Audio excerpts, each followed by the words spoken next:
सबसे पहले मेन होता है क्रेडेंशियलिंग करना। क्रेडेंशियलिंग में क्या होता है कि जब जैसे हमने जो इंडिया में डिग्री करी है, लाइक जो यहाँ पे CAPR है, कैनेडियन एसोसिएशन ऑफ फिजियोथेरेपी, तो वो इवेल्युएट करते हैं कि हमारी स्टडी इनकी स्टडी के इक्विवेलेंट है या नहीं। मास्टर्स का मेन सबसे बड़ा इशू ये है कि यहाँ पे एक तो इंटरनेशनल स्टूडेंट्स को इतनी प्रायोरिटी नहीं दी जाती मास्टर्स के लिए, एंड जो यूनिवर्सिटीज देती हैं वो लाइक बहुत हाई स्कोरिंग बच्चों को ही देती है। Right, so hello everyone.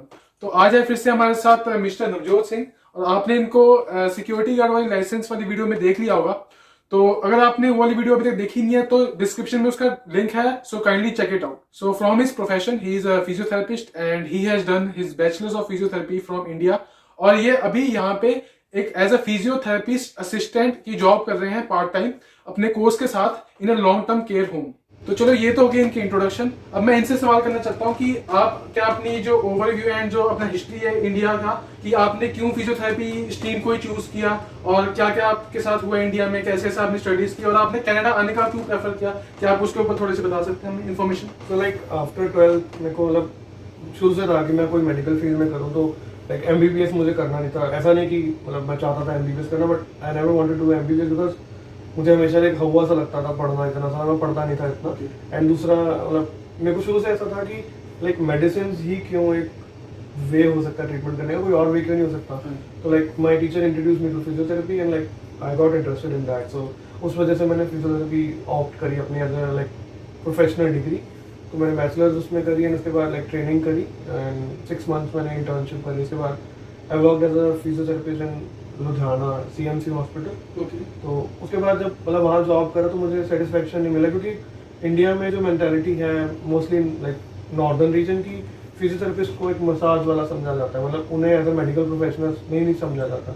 Like even कि हमारे घरों में भी ऐसा है, मेरे इवन की कई फैमिली मेंबर्स ने भी ऐसे बोला है कि तू मसाज करता है क्या। It's not like that, right. तो उस वजह से मुझे ऐसा भी लगा और थोड़ा सेटिस्फेक्शन भी नहीं था कि क्या यार ये कुछ इतने पैसों के लिए जॉब करनी है, कुछ अपनी लाइफ बनानी है, कुछ घूमना है, एक्सप्लोर करना है। तो मैंने ऑप्ट किया कि मैं क्या कनाडा में एक्सप्लोर करता हूँ, अमेरिका कनाडा में एक्सप्लोर करता हूँ। तो देखा कि कनाडा में भी फिजियोथेरेपिस्ट की वैल्यू बहुत ज़्यादा है like as compare to India. And obviously पैसा तो मैटर करता ही है पैसा भी अच्छा है यहाँ पे एंड लाइफ तो है ही अच्छी, तो इसलिए मैंने प्लान करा कि मैं कनाडा मूव करता हूँ। तो जैसे कि आपने इंडिया में एक प्रोफेशनल जॉब की थी फिजियोथेरेपी की, आप बोल रहे थे कि 2 साल की आपने CMC लुधियाना में, तो यहाँ पे आके जब आपको दूसरी जॉब्स करनी पड़ी तो आपको काफी ऑड लगा होगा। तो आपने यहाँ पे आके फिजियोथेरेपिस्ट की जॉब जो है, फिजियोथेरेपिस्ट असिस्टेंट की जॉब, वो ढूंढ ली। तो क्या आप बता सकते हैं मुझे कि कैसे कैसे क्या क्या प्रोसेस रहा और कैसे कैसे आपने अपनी जो जॉब है ढूंढी? तो जब मैं एक्चुअली जब नया नया आया था तो मेरे दिमाग में ये था कि तो मतलब मेरे जैसे नोन थे, उन्होंने मुझे यही सिखाया था कि 2 चीज़ें हैं कनाडा में पैसे कमाने के लिए, 2 वेज हैं। लाइक या तो आप गधे की तरह अपने आवर्स बढ़ाओ या अपना आवरली रेट बढ़ाओ और स्मार्ट वर्क। तो ऑब्वियसली मेरी थिंकिंग थी कि मैं अपना स्मार्ट वर्क करूँ क्योंकि मैं प्रोफेशनल डिग्री होल्डर हूँ। तो मेरे को था कि मैं कुछ अपना फील्ड की जॉब ढूंढूँ। तो ऑब्वियसली जब नया आया था तो इतना नहीं मिल पा रहा था क्योंकि मुझे यहाँ जान पहचान नहीं थी इतना, और मुझे नहीं पता था कि यहाँ का प्रोसेस कैसे चलता है, क्योंकि शुरू में कोई भी होगा नई नॉलेज होगी। तो मैंने जब यहाँ आया तो मैंने ऑब्वियसली स्टार्टिंग में रेस्टोरेंट जॉब करी, सिक्योरिटी गार्ड का लाइसेंस दिया जैसे पिछली वीडियो में हमने डिस्कस करा। तो उसमें भी मैंने जॉब एप्लीकेशन करी, बट एक दो जगह मुझे ऑफर अच्छा आया, बट वही प्रॉब्लम थी कि जॉब करता भी था तो मैं सेटिस्फाई नहीं हो पा रहा था। क्योंकि एक होता है जो भी हॉस्पिटल में आप जब जॉब कर रहे हो एज अ फिजियोथेरेपिस्ट और एज अ एनी प्रोफेशन के साथ जॉब, एंड लाइक अजीब फील होता था कि यार कि हम कनाडा मूव करें इसलिए थोड़ी ना मूव करें कि हम रेप्यूटेड जॉब करेंगे। तो मेरा एक फ्रेंड था, उसको भी फिजियोथेरेपिस्ट, वो भी फिजियोथेरेपिस्ट ही है, तो उसको आई थिंक जॉब मिली थी एंड उसने मुझे रेफर करा कि हाँ भाई तू भी ट्राई कर लेगा। तो रेफरेंस के साथ बहुत अच्छी जॉब्स, रेफरेंस के बहुत इंपॉर्टेंस है, क्योंकि आई थिंक जब से मैं आया हूँ मेरे को ऑलमोस्ट 4-5 मंथ्स हो गए, ऑलमोस्ट मैं 500-600 तक अप्लाई कर चुका हूँ ऑनलाइन, कोई रिप्लाई नहीं आता था। कहाँ पे किया आपने? इंडीड हो गया, लिंक्डइन हो गया, लाइक मे बी और कोई पर्सनल मेल्स पे भी कर सकते हो, क्योंकि यहाँ पे ये है कि आपको बेशरम होना पड़ता है कि आपको जॉब लेनी है तो बेशरम हो जाओ। तो HR को कॉल करो, मैनेजर को कॉल करो, like ask for like this there is vacancy और समथिंग लाइक दैट, बार बार पूछो एंड वॉक इन करो। लाइक मैं जब शुरू में जब रेस्टोरेंट की जॉब भी कर रहा था, मैं तो जो रेस्टोरेंट दिख रहा था सब में चला जाता था कि कोई जॉब है नहीं है, तो वो मिल जाती है, ऐसा नहीं कि नहीं मिलता, बट जब अपनी फील्ड की जॉब ढूंढते हैं तो थोड़ा डिफिकल्ट होता है।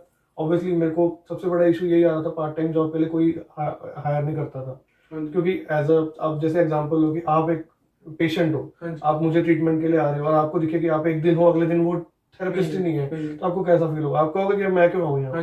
तो इसलिए वो prefer फुल नहीं टाइम करते। को प्रेफर ज्यादा करते हैं, हाँ। पार्ट टाइम को नहीं करते। हाँ, तो बट फिर भी लॉन्ग टर्म केयर में मुझे तब मिल गई, क्योंकि ऑब्वियसली लॉन्ग टर्म केयर में जो पेशेंट्स होते हैं मोस्टली ओल्ड एज Old होते age हैं, के या होते हैं। फिर जो मेरे जहाँ पे मैं जॉब करता हूँ मोस्टली वो मेंटल कॉग्निटिव प्रॉब्लम्स वाले पेशेंट्स हैं, अच्छा, तो उनको इतना नहीं होता, हमें मेनली उनको केयर करनी होती है, तो ओके। इतना प्रॉब्लम नहीं होता पार्ट टाइम करते हुए। तो आप क्या बता सकते हैं अपना एक्सपीरियंस कि आपको कितना जॉब सेटिस्फेक्शन लगती है जब आप यहाँ पे पीटीए की वर्क करते हो एज ए पीटीए, तो आप क्या बता सकते हैं? ऑब्वियसली लाइक उतना सेटिस्फेक्शन तो नहीं है जितना इंडिया में था, क्योंकि ऑब्वियसली वहाँ पे हम एज लाइक फिजियोथेरेपिस्ट करते थे, भाई यहाँ पे आके वो फिजियोथेरेपिस्ट भी है, असिस्टेंट कर रहे हो। वो भी है। दूसरा ये था कि वहाँ पे मेरे पास एक अथॉरिटी थी कि हाँ लाइक इतने लोग मेरे अंडर काम कर रहे हैं, मैं ऑर्डर कर सकता हूँ। और यहाँ पे है कि हमें सुनना पड़ता है लोगों का।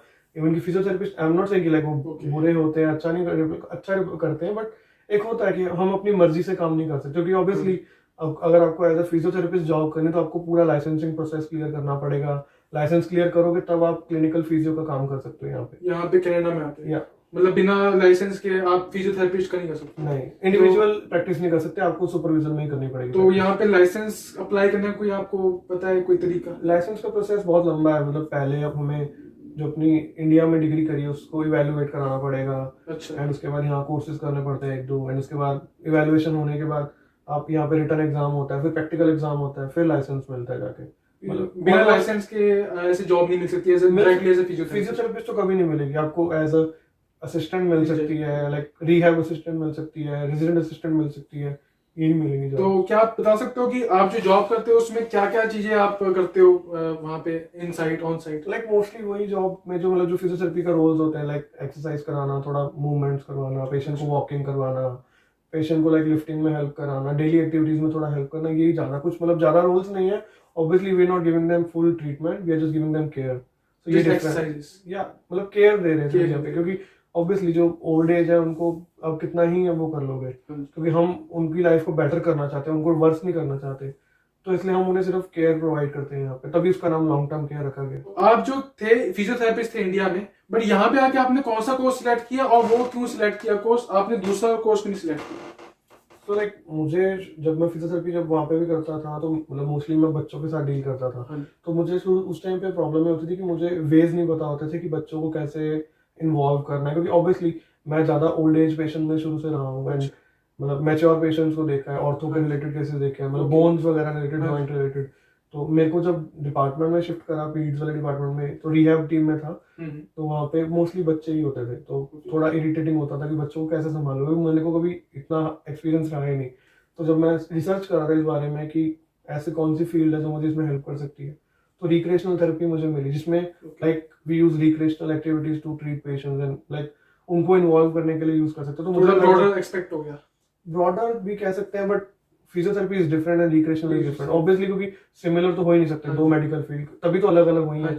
तो रिक्रिएशनल थेरेपी का फायदा ये होता है कि अगर मैं उस फिजियोथेरेपी रिक्रिएशनल थेरेपी को कंबाइन करके यूज करूँ तो लाइक बहुत अच्छे रिजल्ट्स आ सकते हैं, क्योंकि इन्वॉल्वमेंट बढ़ सकती है पेशेंट की, क्योंकि सिर्फ ये नहीं ना कि सिर्फ फिजिकली पेशेंट प्रॉब्लम है, मेंटल भी प्रॉब्लम होती है, इमोशनल भी होता है, तो रिक्रिएशनल थेरेपी उस एस्पेक्ट में हेल्प कर सकती है मुझे, इसलिए मैंने चूज करा था कोर्स।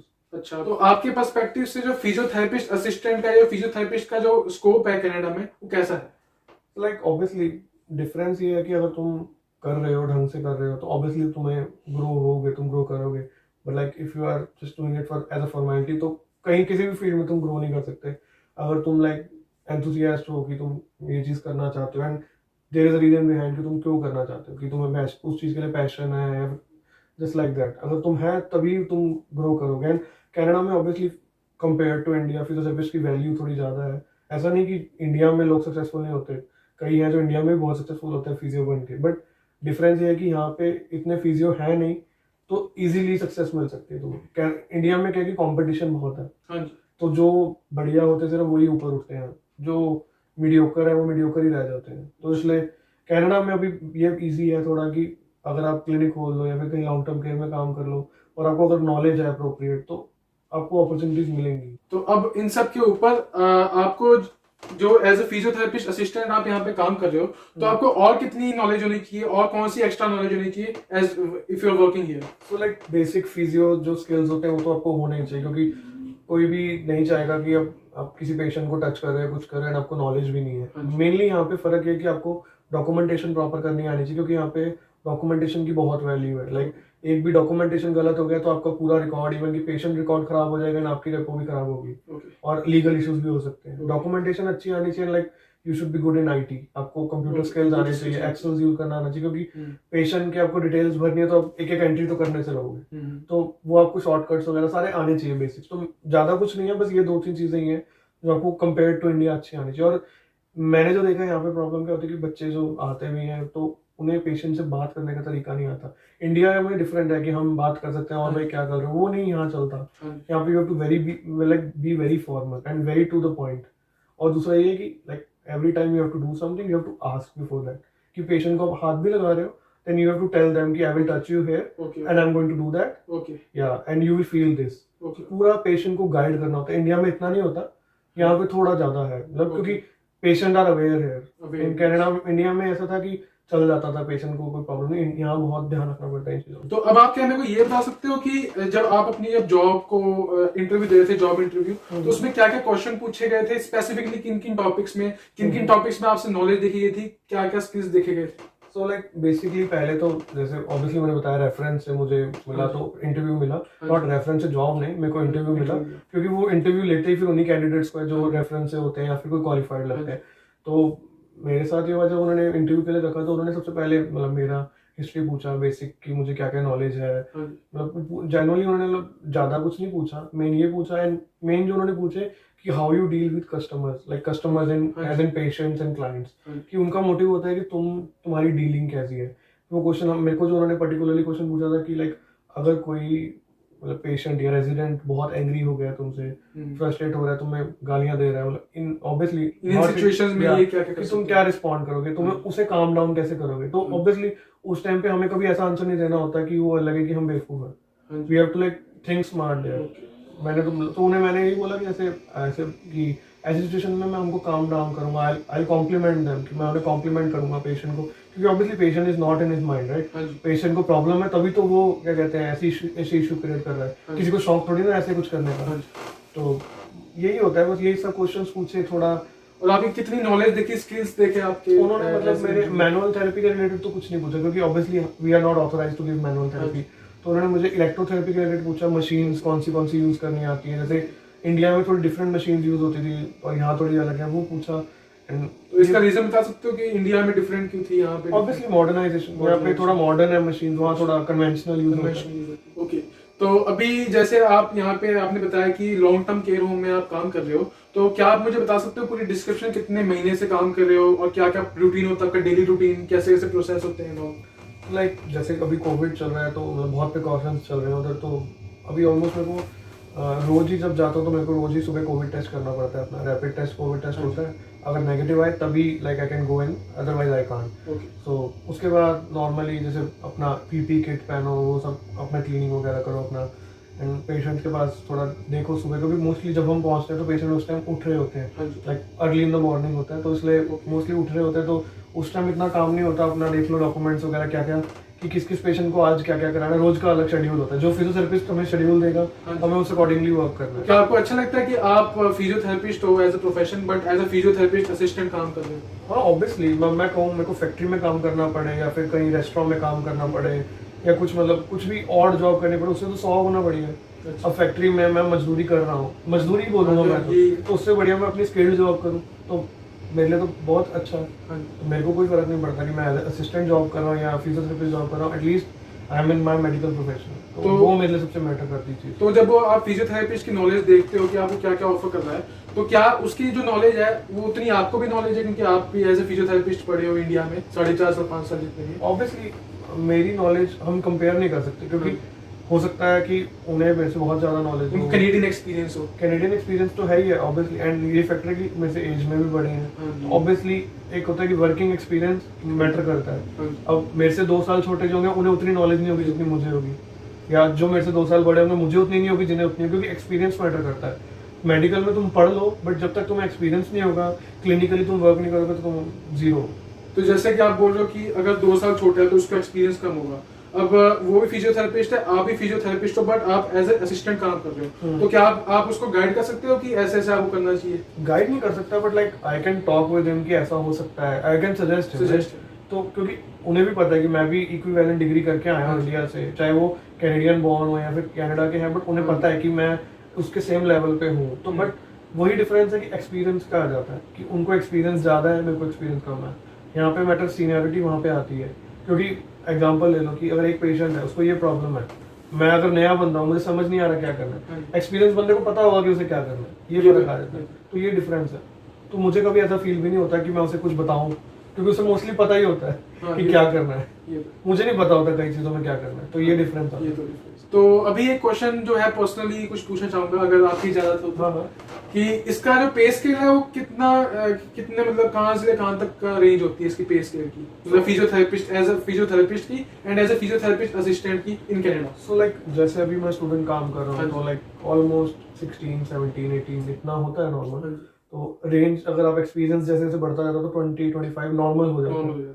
तो अभी जैसे एज ए स्टूडेंट तो 17, 18 नॉर्मल है। तो धीरे धीरे वो बढ़ता जाएगा। एंड जब एज अ फिजियोथेरेपिस्ट को जब आप लाइसेंस ले चुके हो, तो वही कहीं 60, 70 मिनिमम है, लाइक इक्विवेलेंट टू डॉक्टर है। बहुत ज्यादा फिर कि अगर आप एक पेशेंट देख रहे हो 60, 70, अगर आप भी कहीं भी क्लिनिक पे जाओ तो मिनिमम कंसल्टेशन फीस $80 होती है मिनिमम। तो है अच्छा। तो ये लाइसेंस की बात होगी, तो आप क्या बता सकते हो कि यहाँ पे लाइसेंस का क्या क्या स्ट्रक्चर होता है, कैसे कैसे बनाना होता है लाइसेंस एज फिजियोथेरेपिस्ट? तो लाइसेंस का लाइक बेसिक अगर हम इंडिया से, तो हम इंडिया से ही शुरू कर सकते हैं लाइसेंस, क्योंकि अगर यहाँ के शुरू करेंगे तो बहुत टाइम लगेगा। सबसे पहले मेन होता है क्रेडेंशियलिंग करना। क्रेडेंशियलिंग में क्या होता है कि जब जैसे हमने जो इंडिया में डिग्री करी है, लाइक जो यहाँ पे CAPR है, कैनेडियन एसोसिएशन ऑफ फिजियोथेरेपी, तो वो इवेलुएट करते हैं कि हमारी स्टडी इनकी स्टडी के इक्विवेलेंट है या नहीं। तो वो हमें अपने डॉक्यूमेंट्स इंडिया से भिजवाने होते हैं कॉलेज से लेके।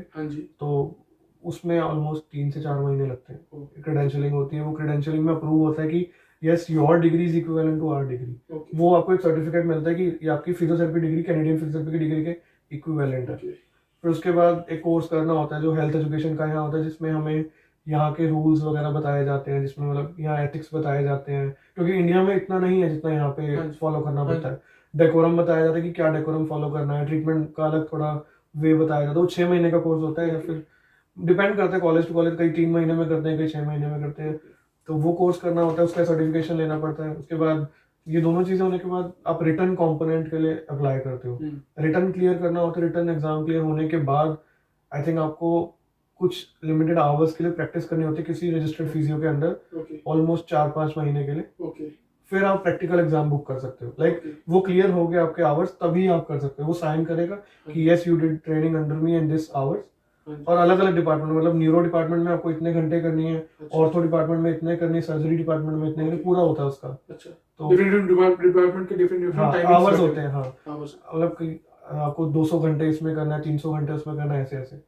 मतलब 300 तो नहीं, ऑब्वियसली ज्यादा होता है, आइडिया बता रहा हूँ। तो उसके बाद आप प्रैक्टिकल देते हो, प्रैक्टिकल होगा क्लियर तो लाइसेंस मिल जाएगा। तो ये सब जो चीजें हैं, इन सबको आप कौन से प्रोसेस में आके शुरू कर सकते हो, कि कब आप वर्क परमिट में, या आफ्टर PR या आफ्टर सिटीजनशिप? वो जनरली आपकी मर्जी है। आप एज अ स्टूडेंट भी कर सकते हो। स्टूडेंट भी कर सकते हो, हाँ, ऐसा कुछ नहीं है। तो एज अ स्टूडेंट आपको इंडिया में बैठे बैठे भी कर सकते हो। ओके, मतलब आप एटलीस्ट अपना इवैल्यूएशन तो करा सकते हो ना। हाँ जी। टेस्ट नहीं दे सकते, टेस्ट दे सकते हो, ऐसा कुछ नहीं दे सकते, टेस्ट दे सकते हो, बट लाइक प्लान ऐसे करो कि आपकी स्टूडेंट लाइफ में इवैल्यूएशन हो जाए, एंड जैसे आप वर्क परमिट पे आओ तो आपका रिटर्न टेस्ट हो चुका हो, ताकि वर्क परमिट पे आप फिजियोथेरेपिस्ट की जॉब करो। तो उसे हम रेजिडेंट फिजियोथेरेपिस्ट कहते हैं। तो फिर रेजिडेंट फिजियोथेरेपिस्ट की जॉब कर सकते हो, जो कि एक सुपरवाइजर फिजियोथेरेपिस्ट के अंडर होती है।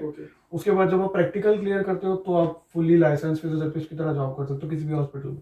तो जैसे कि आपने bachelors of physiotherapy from India किया है, तो आपने मास्टर्स यहाँ पे आके क्यों नहीं सोचा मास्टर्स करने का? मास्टर्स का मेन सबसे बड़ा इशू ये है कि यहाँ पे एक तो इंटरनेशनल स्टूडेंट्स को इतनी प्रायोरिटी नहीं दी जाती मास्टर्स के लिए, एंड जो यूनिवर्सिटीज देती हैं वो लाइक बहुत हाई स्कोरिंग बच्चों को ही देती है, और फीस ऑब्वियसली डिग्री की ज्यादा होती है डिप्लोमा से।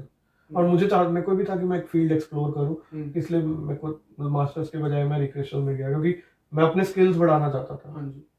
ऑब्वियसली मास्टर्स से मेरे स्किल और बढ़ते, बट मुझे था कि पहले अपने लेवल पे बढ़ाऊं, फिर धीरे धीरे मास्टर्स में कर सकते हो जो भी आपको। तो यहाँ पे मेरी वीडियो में जितने भी इंडिया में एज अ फिजियोथेरेपिस्ट बैठ के वीडियो देख रहे हैं, जिनको भी यहाँ पे कनाडा में आके अपना जो कोर्स है, मास्टर्स हो या कुछ भी हो, PG डिप्लोमा या फिर डिप्लोमा भी हो, वो करना है, तो आप उनको एट लास्ट क्या गाइडेंस दे सकते हैं? वैसे मैं तो कोई होता नहीं गाइडेंस देने वाला, लाइक मैं खुद अभी स्टार्टिंग कर रहा हूँ, तो मतलब बट मैं ये कहूँगा कि लाइक यहाँ पे आने के बाद एटलीस्ट अपना होप मत छोड़ो कि मैं अपनी लाइन की जॉब नहीं करूंगा। लाइक बच्चे क्या करते हैं, मेरे साथ वाले भी ऐसे ही हैं कि यार अपनी फील्ड की जॉब नहीं मिल रही, चल कोई भी जॉब कर लेते हैं, वो मत करो। तो फील्ड की जॉब ढूंढना इतना मुश्किल क्यों हो जाता है? ऑब्वियसली ऐसा है ना कि फील्ड की जॉब में प्रॉब्लम होती है कि अपने आप को प्रेजेंट करना आना चाहिए। सबसे बड़ी प्रॉब्लम क्या होती है, हम क्या करते हैं इंडिया में, हमें क्या सिखाया गया कि एक अच्छा रिज्यूमे बनाओ और डाल दो, बस। हमें इसके आगे कुछ नहीं पता अच्छा। कि इसके बाद क्या करना है। यहाँ पे क्या प्रॉब्लम है, यहाँ पे आपके सोशल स्किल्स देखे जाते हैं कि आप कैसे अपने आप को प्रेजेंट कर रहे हो, कैसे इंटरेक्ट कर रहे हो पेशेंट्स के साथ, या कैसे दिस इज ओनली बेनिफिशियल। हाँ, कैसे पर्सन्स के साथ बात कर रहे हो। कि ऑब्वियसली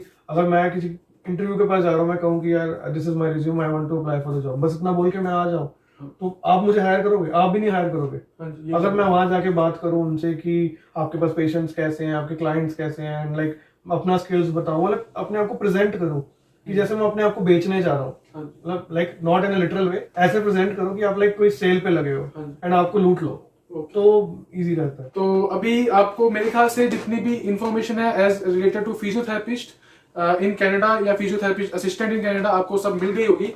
और अगर कुछ भी चीज या कुछ भी इंफॉर्मेशन रह जाती है तो मैं इनका जो इंस्टाग्राम का जो हैंडल है वो नीचे डाल दूंगा डिस्क्रिप्शन में, तो आप इनको फॉलो कर सकते हैं जाके। और इनसे कोई भी चीज की डाउट है एज ए फिजियोथेरेपिस्ट, और आपका जो सिक्योरिटी गार्ड की जो लाइसेंस की जो वीडियो थी, तो एज कोई भी डाउट है तो आप इनसे कनेक्ट हो सकते हैं उधर।